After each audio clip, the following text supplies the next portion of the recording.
Okay guys, nongeye kubasuhuza man. Ntimuzi se ni Humble Vibes zimeka man. Je nyine vibes zanyu ndazizamura cyo. Uyu munsi ngarutse na ya content yacu bita igorane.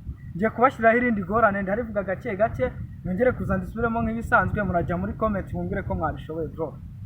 Okay twagiye. Inyoni inyuze inyuma y'inyubako inyanyagiza umunyu mu nyanya. Iyo nyoni ni inyamanza. Inyoni inyuze inyuma y'inyubako inyanyagiza umunyu mu nyanya. Iyo nyoni ni inyamanza. Okay? Nakumva kangasubira mu bwa gatatu. Inyoni inyuze inyuma y'inyubako inyanyagiza umunyu mu nyanya. Iyo nyoni ni inyamanza. Okay bro. Je ugasubiramo nihuta ureba amasegonda ngasubiyemo nk'ibisanzwe urajya muri comment ubwire ko wagashoboye n'igihe ukavuze bro. Inyoni inyuze inyuma y'inyubako inyanyagiza umunyu mu nyanya. Iyo nyoni ni inyamanza. Ha! Inyoni inyuze inyuma y'inyubako inyanyagiza umunyu mu nyanya. Iyo nyoni ni inyamanza. Ha! Bro, mujye mubwira bro, mujye mubwira.